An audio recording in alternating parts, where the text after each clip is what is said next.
Good day, everyone. This is Roshaine Ibero, a third-year student taking up Bachelor of Secondary Education, major in Sciences. So today, I will discuss about student self-assessment.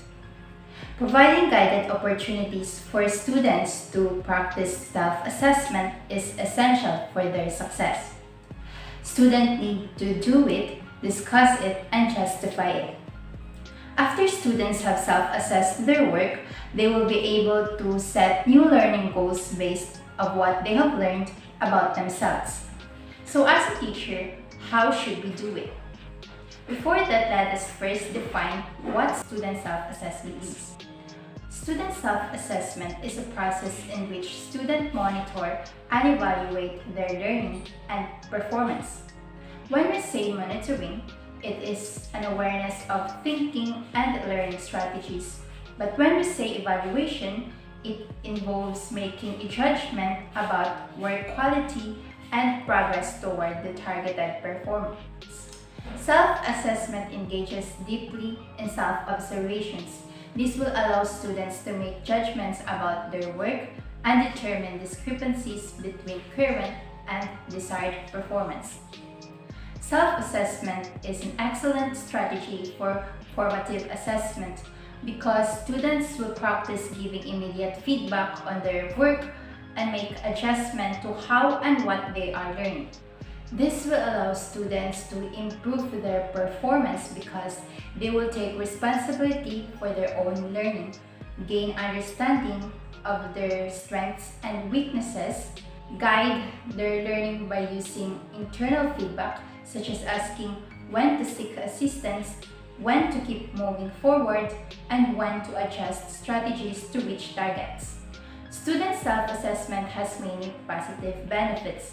Research suggests that self-assessment contributes to higher achievement. In the same way, through this, students will gain confidence and motivation because the emphasis is on progress and mastery. In addition, students learn to use assessment information, set performance goals, make decisions about how to improve, describe quality work, communicate progress toward making targets, and develop metacognitive skills.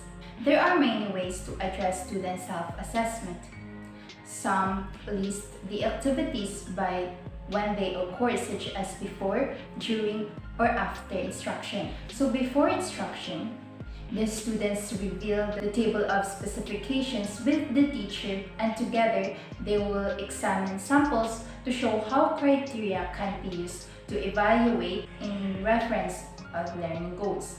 Afterwards, they will develop table of specifications, assessment, and scoring criteria. During instruction, students will keep track of the match between what is covered and target criteria.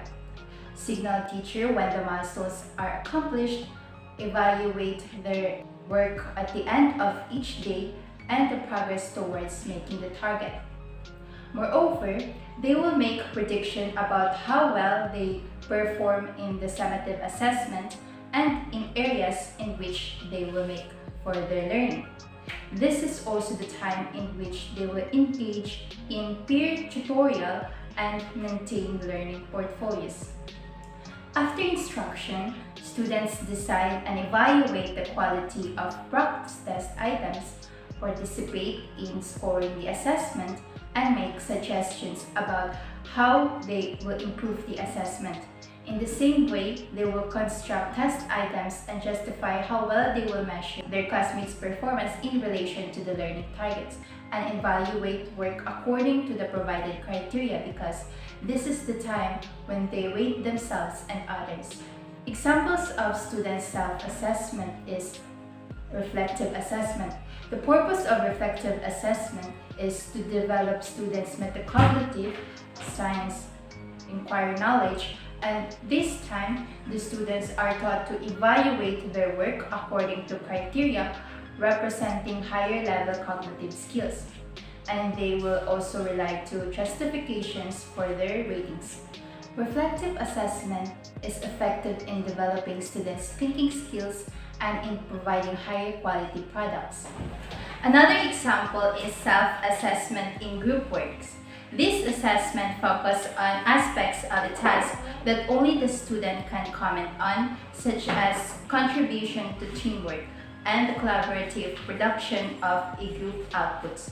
Once the students are allowed to do this, they see it as a reducing the risk of being judged unfairly. That would be all for student self-assessment. I hope that you have learned something from this video.